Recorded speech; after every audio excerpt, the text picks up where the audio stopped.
This is The Fort Builders, the podcast where we explore the moments, memories, and meaning that made someone who they are, and discover what we might build in our own lives because of it. I'm your host, Lance Johnson. Welcome to The Fort. Let's begin.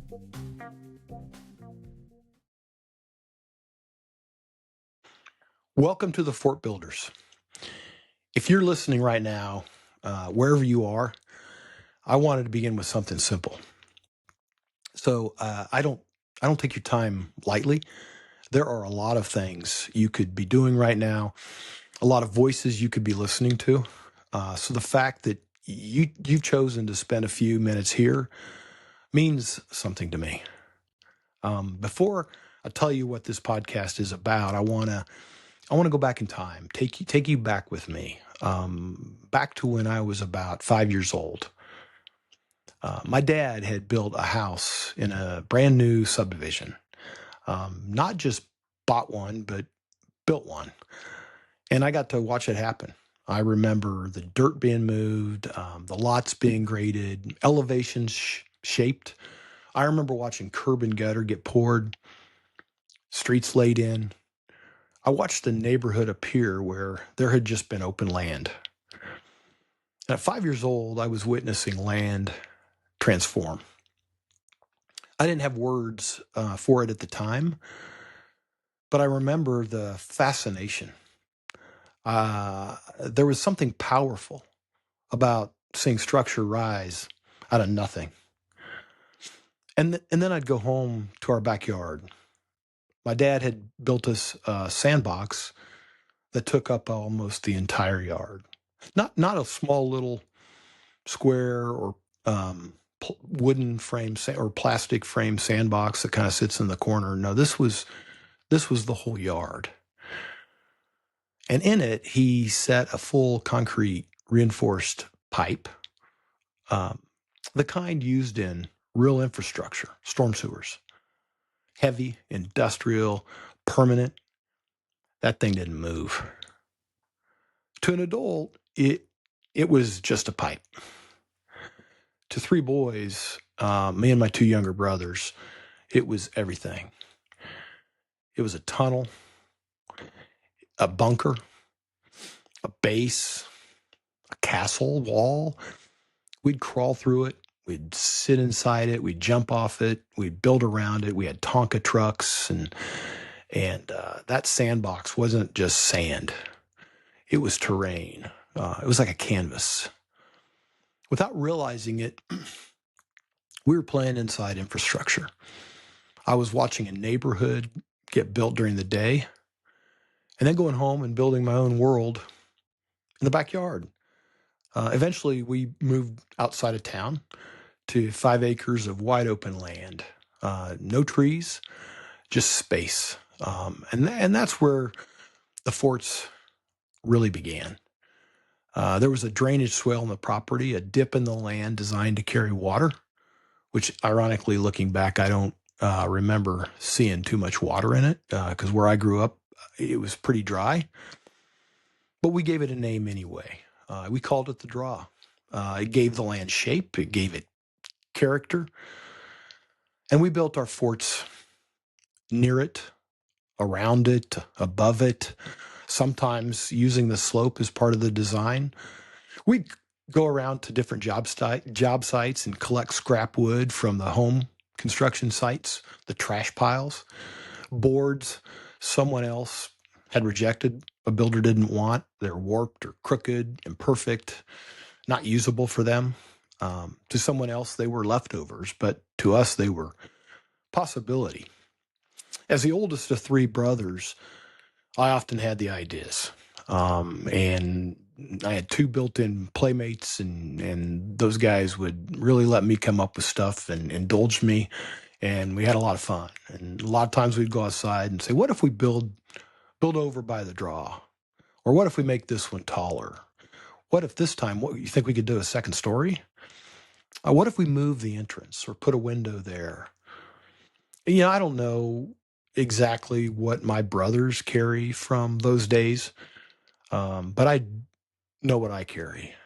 I remember watching their faces when something worked, um, when the fort came together after battling, getting the walls to stand up with wood that's way much bigger than we were. But it took us all to hold it together while one of us tried to nail it without hitting our thumb, and that happened. But it was just so much fun when a design came together, and then to see the fun that they would have. It was deeply satisfying about imagining something and then seeing people step into it. I loved creating something that brought my brothers joy. We'd build it. We'd play in it. Claim it as ours. We felt like kings. And then, almost without hesitation, we'd get bored with it and tear it down. And not because it failed, but just because we had another idea. We wanted to do another version, maybe another place, another location near the draw.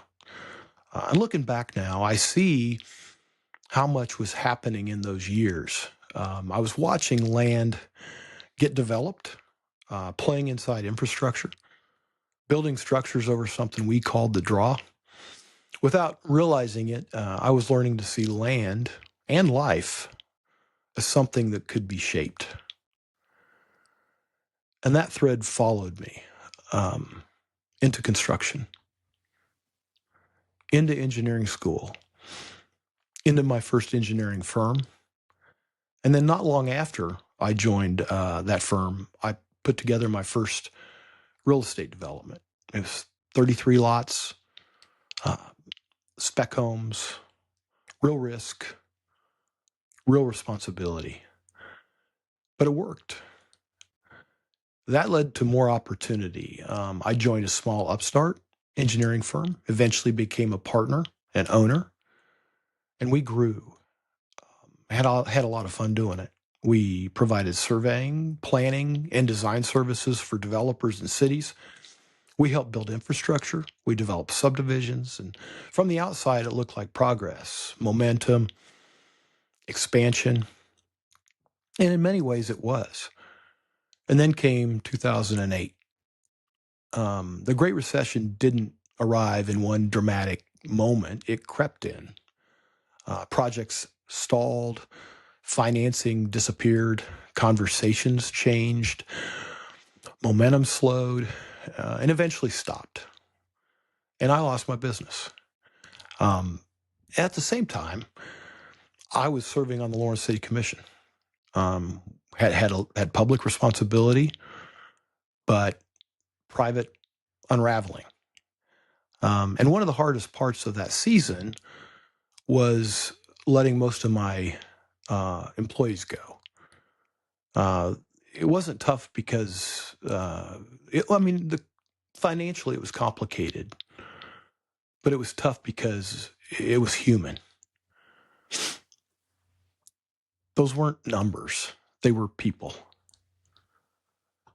People who trusted me. People who had families. People who believed in what we were building together. That season changed me. And success had taught me confidence. Failure had taught me humility. And humility reshapes how you see others. Serving on the city commission during that time deepened something in me.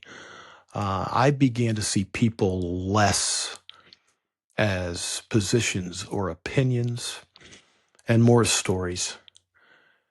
Different backgrounds, different experiences, been on different trails, all valuable.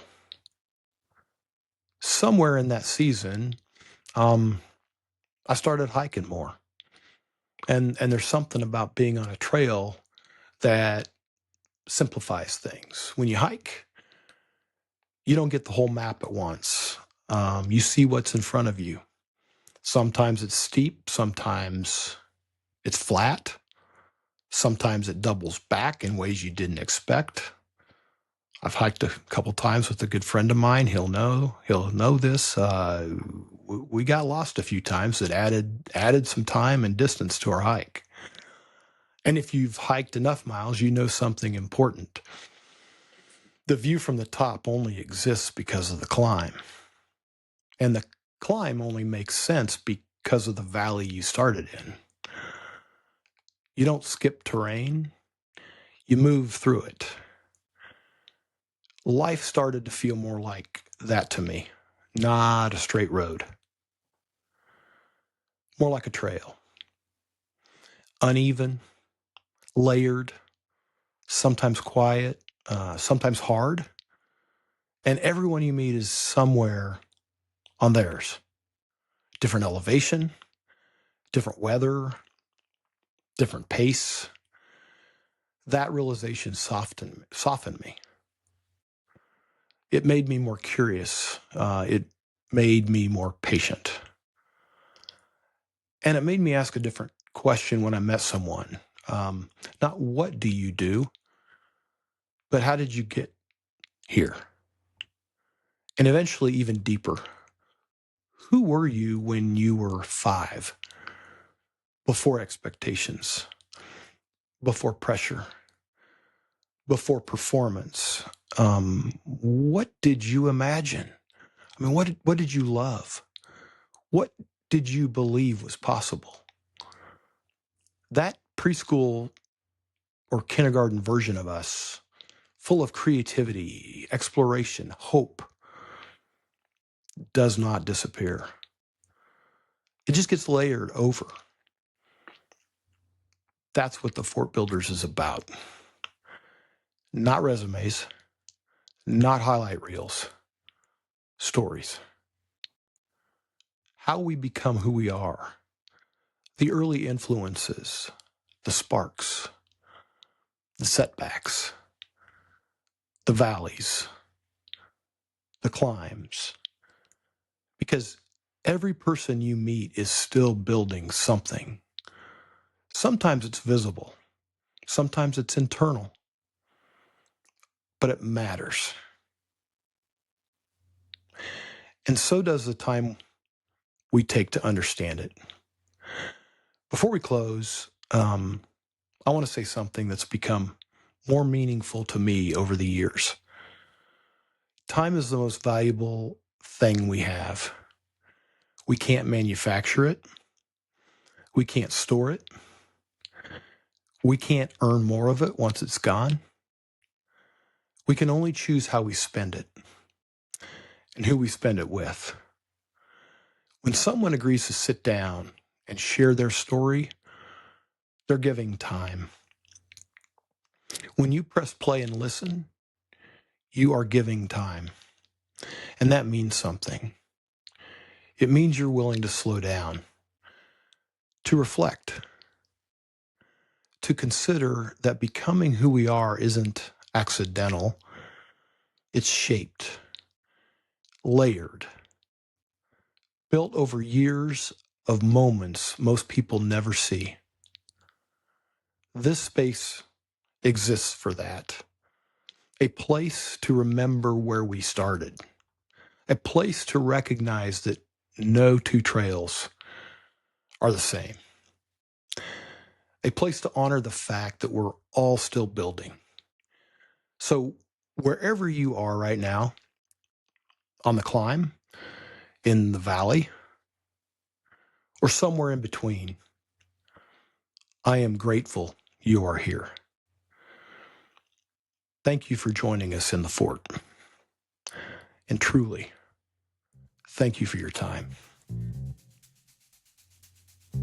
What part of your story might be shaping who you're becoming, even if you haven't fully named it yet? This is the Fort Builders. Thanks for being part of the build.